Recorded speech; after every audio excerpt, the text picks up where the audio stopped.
Hey, bonjour tout le monde, j'espère que vous allez bien, bienvenue dans une nouvelle vidéo dédiée à Ansible. Dans cette 93e vidéo dédiée à Ansible, on va s'intéresser au module Git. Donc le module Git, il est assez pratique. Ce qu'il va permettre de faire, c'est, bien sûr, comme son nom l'indique, c'est d'utiliser Git, c'est-à-dire de pouvoir cloner des dépôts, mettre à jour, vérifier un dépôt, la présence d'un dépôt sur un serveur distant, pouvoir en faire aussi une archive. Ça peut être très pratique aussi si vous voulez faire un petit système de backup, éventuellement c'est possible. On va découvrir qu'il y a quand même des petites astuces à l'utilisation qui sont assez logiques et qui permettent de mieux comprendre encore Ansible. Ces petites astuces, on va les découvrir ensemble. Alors, ce qu'il faut bien avoir en tête, c'est de là que viennent les astuces en question, c'est que quand on va faire du Ansible avec le module Git, c'est qu'on joue toujours donc notre Ansible à partir de notre serveur source, là, notre Ansible SSH, vers un remote serveur, et on a besoin de rebondir une deuxième fois pour aller sur le serveur Git. C'est-à-dire que si on fait du SSH vers le serveur Git, c'est-à-dire si on fait un Git clone à partir du SSH et non pas du HTTPS, eh bien il va nous falloir pouvoir conserver d'une part la clé, l'agent avec soi, pour pouvoir embarquer notre clé privée et pouvoir toujours interroger le dépôt Git qui est distant. Donc ça c'est quelque chose d'important. Il y a une deuxième qui vient avec, il y a une deuxième astuce également. Alors le module Git, bien sûr il prend pas mal de paramètres. Pas forcément les plus utilisés, hein. Le premier, alors lui il est important, donc il fait partie de l'astuce pour pouvoir faire du SSH, c'est le accept host key, puisqu'en fait quand on va envoyer notre requête ici au serveur Git, si on le fait via SSH, bien on va avoir en retour certainement un fingerprint, et du coup il faut pouvoir répondre à l'interrogation qui va nous être posée par l'affirmative. Ensuite, on a le paramètre archive qui est lui aussi assez intéressant. Ce qu'il va permettre de faire, c'est d'une part de cloner un dépôt, mais en même temps d'en constituer une archive en tar.gz, en zip, etc., etc. Ensuite, c'est pas targ, c'est tar.gz, voilà. Ensuite, on a le archive prefix. Lui va permettre, quand on va faire une archive, on va pouvoir préfixer tous les fichiers qui sont à l'intérieur. Ça va permettre de réécrire les choses. On a le bear, qui va permettre de créer un dépôt de type bar, donc c'est le git init bar. Donc en fait ce que ça fait dans le principe général, et c'est très très rarement utilisé, ça permet d'avoir un dépôt nu, mais juste de conserver les objets, l'historique du Git simplement. On a le clone, bien sûr, donc par défaut il est seté à yes, et l'idée c'est de forcer à cloner le dépôt, donc même s'il est déjà cloné, on va pouvoir le recloner, etc.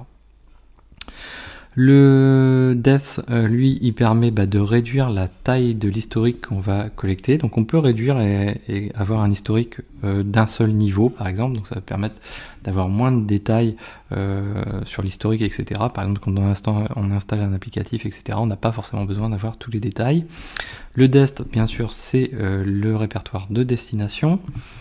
Ensuite, on a quoi? L'executable, lui, ça va permettre, si vous voulez utiliser un binaire spécifique pour jouer avec Git, par exemple, si vous avez des versions différentes sur la machine, etc., vous allez pouvoir le faire avec. Le GPG whitelisting, c'est ce qui va être utilisé, vous allez pouvoir lui passer une liste de fingerprints que vous allez vérifier, que vous allez truster. Le keyfile, lui, il peut être intéressant, mais il est vraiment à éviter finalement, donc il n'est pas si intéressant que ça. C'est le chemin vers, hop là il y a une petite typo, vers la clé privée. Alors la clé privée qui n'est pas sur le serveur cette fois-ci Ansible, mais qui est sur le remote server, sur la machine cible. Donc du coup vous voyez que ça veut dire qu'il faut déployer sur toutes les machines sur lesquelles vous allez utiliser le module où vous souhaitez déployer, il va falloir avoir la clé privée. Point de vue sécurité, c'est quand même pas tip top, c'est ce qu'on cherche à éviter quasiment depuis le début qu'on utilise Ansible. Donc c'est pas vraiment là où il va falloir commencer à le faire. Donc c'est plutôt à éviter. Ça permet quoi? Ça permet tout simplement d'éviter ce qu'on va voir par la suite, d'utiliser le forward agent, et du coup ça va permettre de se connecter à Git en SSH, puisque sur Git ou GitLab, GitHub, vous allez pouvoir rajouter votre clé publique pour pouvoir le faire. Le mode récursif, donc lui ça permet de connaître tout ce qui est dans le dépôt, y compris donc la gestion des submodules. Référence, lui ça va permettre la copie d'objets en cache. Alors ça fait appel à l'option git clone --référence, ce que peu de gens utilisent, ce qui permet de cloner, d'avoir quelque chose qui est beaucoup plus rapide parce que tous les objets sont en cache. L'inconvénient de ça, c'est que d'un point de vue persistance, etc., c'est vraiment pas terrible du tout. Donc il faut vraiment savoir ce qu'on fait quand on l'utilise. Le refspec, là c'est vraiment comme pour git fetch, hein, vous allez pouvoir préciser un refspec particulier avec le format classique. Le remote, donc c'est le nom du remote, hein, c'est pas le nom du serveur bien sûr, c'est le nom du remote, donc par défaut c'est origine, donc voilà, ça c'est la branche distante. Le repo, donc là on peut donc c'est l'endroit où on va indiquer comment on souhaite accéder à notre dépôt Git, donc en SSH, en HTTPS ou en format Git classique.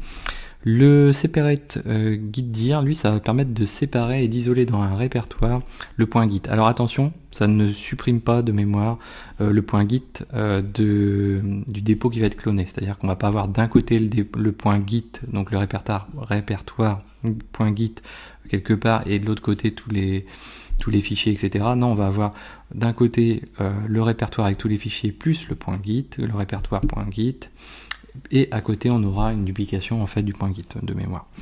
Le SSH ops pour les options, si vous utilisez le SSH, vous allez pouvoir passer des options particulières pour persister par exemple la connexion parce que c'est peut-être des gros dépôts, vous avez un faible débit, des choses comme ça. Donc c'est assez pratique aussi.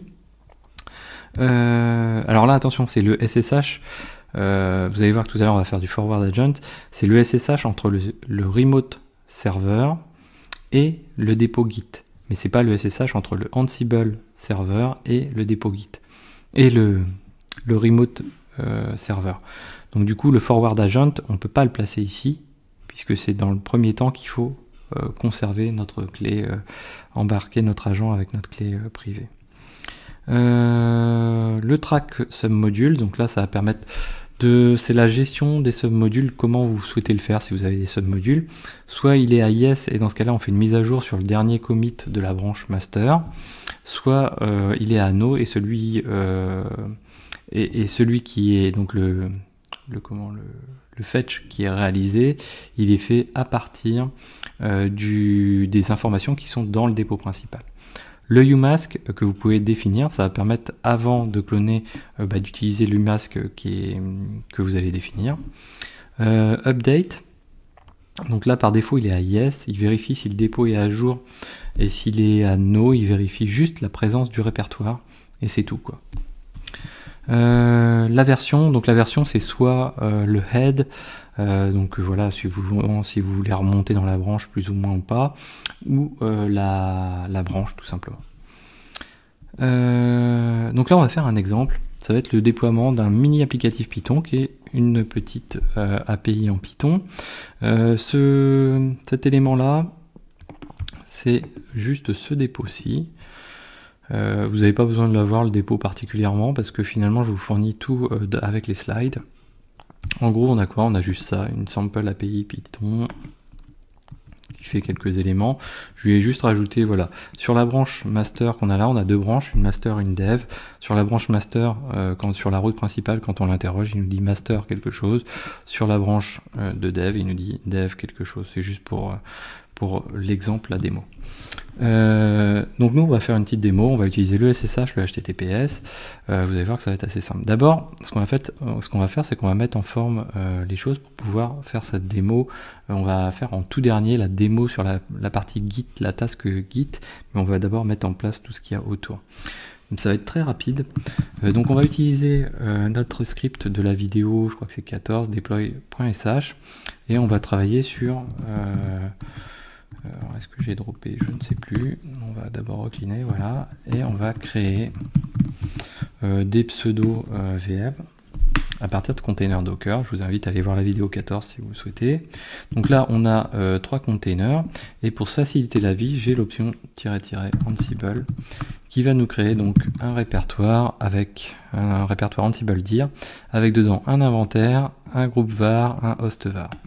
Moi j'avais donc mes crédentials donc le token principalement de GitLab, je l'ai ici dans mon all.yml que j'avais mis de côté exprès parce que je veux pas vous montrer non plus mes crédentials, et je vais le copier directement dans le groupe all ici. Voilà. Ensuite, donc on va pouvoir ouvrir Visual Studio Code, ça va être un petit peu plus rapide. Open folder. On va aller dans ça, et juste ça, ok. Donc là pour l'instant, voilà, j'ai juste mon inventaire, mon groupe var avec mon all à côté et mon inventaire.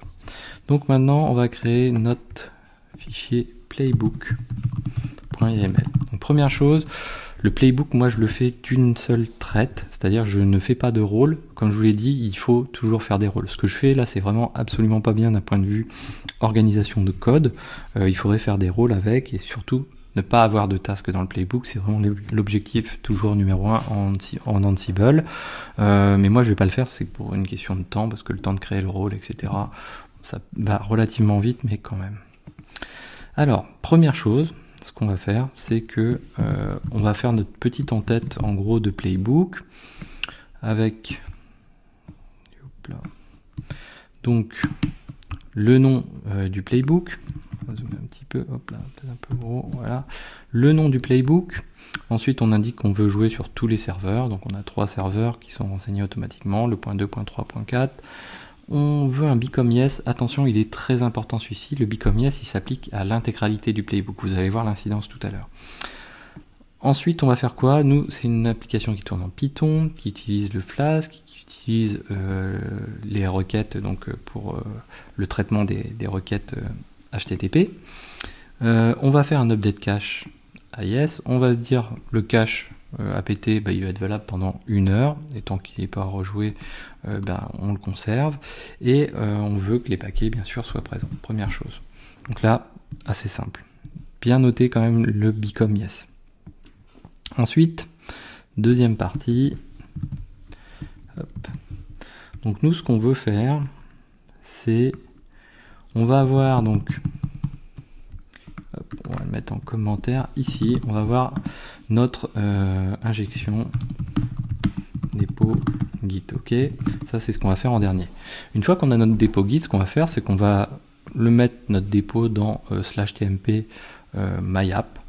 On va ensuite le déplacer et le mettre dans opt. Alors pour faire ça, on utilise, ça on l'a déjà vu, le module copy, c'était dans les premières vidéos sur Ansible, mais on utilise l'option remote src, puisque de base le copy, ce qu'il fait, c'est qu'il prend un fichier qui est sur notre machine Ansible, il le pousse vers les serveurs cibles.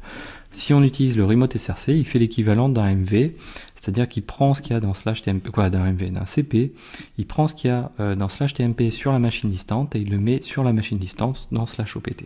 Ensuite, nous on rend tout ça exécutable, donc avec le module file, et derrière on va jouer un template. Le template, il va avoir pour intérêt d'installer un service systemd pour démarrer, gérer le service de notre applicatif Python.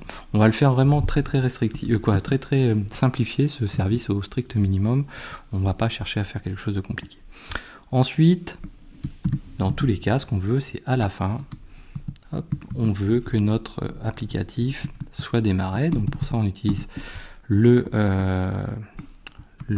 service, le module service qui va démarrer notre applicatif. Donc ça c'est à la fin. Ici vous avez remarqué, quand on va gérer donc notre template, si on fait une modification dans notre service systemd ici, généralement, c'est pas généralement, mais tout le temps, on a besoin de faire un daemon reload avec systemctl. Donc pour ça, on va utiliser on va faire un reload du daemon, on va en profiter pour faire un restart de notre service myapp. On va enable en même temps alors lui à la rigueur, sa place il a plutôt vocation à être ici, voilà. Hop. Puisqu'on enable tout le temps, on veut tout le temps l'avoir en enable, on veut surtout pas avoir de doute dessus. Donc là on a si notre service systemd est modifié, ce qu'on fait, c'est on joue un handler. Je vous invite à aller voir la vidéo sur les handlers, qui va trigger la task qui s'appelle reload _myapp dans les handlers. Donc si on avait un rôle proprement fait, on aurait un répertoire handlers, et cette task serait dans le répertoire handlers, on la verrait pas dans le playbook du tout, et pas dans les tasks principales. Donc là on va trigger cette task. Cette task, ce qu'elle fait, c'est elle prend le service systemd myapp, elle fait auparavant un daemon reload et elle fait un restart. Ok, donc je sauvegarde ça. Maintenant, ce qu'il me faut, c'est aussi le template.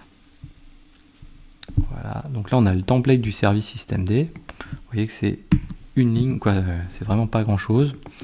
Donc nouveau fichier, nous on l'appelle myapp.service.j2. Ok, donc c'est celui-ci qu'on va pousser avec notre module template. Hop, on va reprendre tout ça. Qu'on va pousser avec notre module template. Donc on lui fait pas grand chose, on dit qu'on va l'exécuter en tant que root, ce qui est pas terrible. Normalement il faudrait créer le user, etc. On joue après, on lance ce service après le network target et on dit que c'est accessible pour le multi-user target. Ensuite, donc du coup, ce service va être collecté par le module template ici. Le module template, donc je vous rappelle, il va chercher à la base là où il y a le playbook ou si on est dans un rôle dans le répertoire template ou sinon un chemin spécifique qu'on lui indique complètement. On pousse tout ça donc dans etc systemd system myapp service et donc quand il y a une modification qui est faite là-dessus, on fait un reload. Donc là on a installé la base. Maintenant on va s'occuper de la partie Git. Donc c'est pour ça qu'on est là aujourd'hui. Donc moi ce que j'ai fait c'est que dans mon GitLab ici j'ai été généré donc j'étais dans mes settings et j'ai été généré ici un token tout simplement. Le token, je l'ai juste mis en lecture parce que j'ai pas besoin d'écrire dans mon répertoire. Et donc je vais utiliser cette task. Donc je vais remonter sur la partie où j'avais dit que j'allais avoir du Git. Voilà, ici. Je colle mes éléments. Donc là, qu'est-ce qu'on va faire? Premier cas de figure, on va faire un clone simple, on va dire. Donc on a dit qu'on allait faire ensuite un MV. Donc on le stocke dans /tmp et on va ensuite le déplacer dans /opt dans la task suivante. Nous ce qu'on veut pour commencer c'est la branche master, donc dans version, dans le paramètre version on met master. Ensuite ce qu'on fait, on va injecter en format Jinja, hop, voilà, donc on va remettre ça entre double quotes, le user, le password, quoi c'est pas le password c'est le token, et ensuite arrobase gitlab.com et le dépôt Git en question pour aller le rechercher. Donc c'est bien un dépôt qui n'est pas public, hein, il est privé celui-ci. Toc toc toc, vous voyez, il y a la petite, le petit cadenas. Donc là on est prêt à jouer. Ce qu'on va faire, on va ouvrir un terminal juste en dessous. Hop. Et là donc on va faire un ansible-playbook-i 0. Donc on va voir ensuite le SSH, etc. Et playbook.yml. Donc on lance ça. On va attendre que ça tourne. Donc ça va aller relativement vite. On peut se connecter quand même à côté. Ici, donc SSH 172.17.0.2. Ok, donc là il va faire son installation. Ça se trouve il a même fini. Voilà, il a quasiment fini. Il nous a cloné le dépôt. Donc si on regarde ici, toc, toc, git clone, voilà, il nous a cloné le dépôt. Donc si je fais un curl 127.0.0.1 et je crois que c'est 8080, voilà. Non, j'ai pas de curl, tiens, c'est marrant. Ah ouais, je l'ai pas installé ici. Ouais, on pourra le mettre, tiens, on va le mettre sur la suivante, comme ça sera fait. Sinon, on va le faire ici. Donc curl 172. Donc on prend une des trois machines, .17.0.3 par exemple, sur le port 8080. On va zoomer un petit peu. Hop, voilà, donc là il nous répond qu'il est bien sur la branche master. Donc petit test voilà, complémentaire, on peut s'amuser. Alors on peut déjà le relancer une deuxième fois. Hop, comme ceci. Pour voir comment va se comporter le git clone. Et vous voyez que le git clone par défaut il est à update yes, ce qui signifie que il check comment est le dépôt et si on est conforme ou pas. Et du coup là on est conforme, on n'a pas eu d'évolution. Maintenant ce qu'on va faire, on va passer sur la branche de dev. Donc on avait fait notre test, hein, on était sur la branche master. Donc là si j'ai pas trop mal fait mon truc assez rapidement, hop, je relance. Là du coup qu'est-ce qui va se passer? Bah là il a trigger, vous voyez, alors que tout à l'heure il n'avait pas check out sur le dépôt en question ici. Donc il n'avait pas cloné le dépôt, il n'avait pas appliqué de modification. Là, il a appliqué une modification parce qu'on a changé de branche. Comme on a changé de branche, on a changé du coup le move OPT et le change mode ici.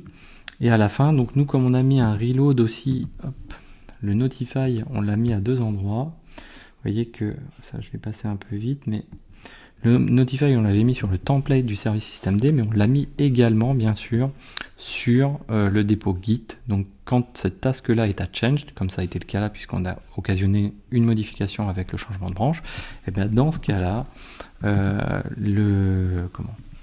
le service a été redémarré grâce à notre handlers. Si je refais un curl, vous voyez que cette fois-ci, on est sur la branche de dev. Donc, ça a bien été appliqué. Alors, ça, c'est le premier exemple, donc à partir de HTTPS. Maintenant, on va s'intéresser en SSH. Donc là, c'est un petit peu plus intéressant. On va repartir donc sur ce qu'on avait ici. Alors, on pourrait cleaner les serveurs. D'ailleurs, tiens, on va le faire, juste pour vous montrer que c'est quand même assez rapide de faire les tests avec notre script de la vidéo 14. Donc, pour cleaner, bah, c'est très simple. Je me remets dans mon dépôt ici. Hop, hop. Ici, je fais /deploy, je fais --drop, je clean mes trois éléments, et puis --create, et puis là, par exemple, bah, tiens, je vais en recréer 4, par exemple, voilà. Toc, voilà. Donc là, il va les avoir recréés, ça a été très très rapide, voilà. Et là, je suis prêt de nouveau à rejouer mon playbook sur quelque chose de totalement vierge, finalement, donc c'est assez pratique. Alors, maintenant, on s'intéresse à notre connexion via SSH à Git. Donc là, il y a plusieurs aspects. Première chose que je vous ai parlé tout à l'heure, ce qui est important, c'est l'accept host key. C'est-à-dire que quand on va rebondir sur la deuxième fois pour aller vers notre serveur Git, donc entre le remote server et le serveur Git, on va nous poser la question de savoir est-ce qu'on accepte le fingerprint ou pas. Donc là, on met la réponse à yes par défaut. Deuxième chose, ce qui se passe, c'est que, souvenez-vous, le playbook, on applique un become yes partout. L'inconvénient de faire le become yes partout, c'est qu'on va perdre finalement notre user pour la connexion vers le serveur Git. Donc là, moi, ce que je lui passe un become à no. Donc du coup, mais spécifiquement sur cette task-là. Donc on est à yes partout, sauf cette task-là où on est à no, puisqu'on n'a pas besoin finalement pour ramener les éléments. Donc on sera bien toujours le même user entre la machine du point de départ, la machine ensuite le remote, et puis là où on essaye de se connecter par la suite.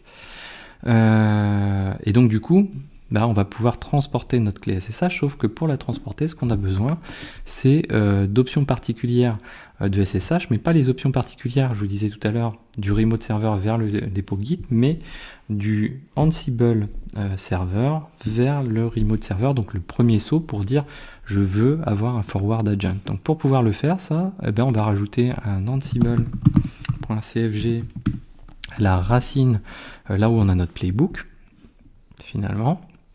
Et on va rajouter hop, donc voilà, le SSH args ici pour les paramètres de connexion SSH additionnels en gros qu'on va ajouter à notre SSH de base à Ansible. Et là, qu'est-ce qu'on fait dedans?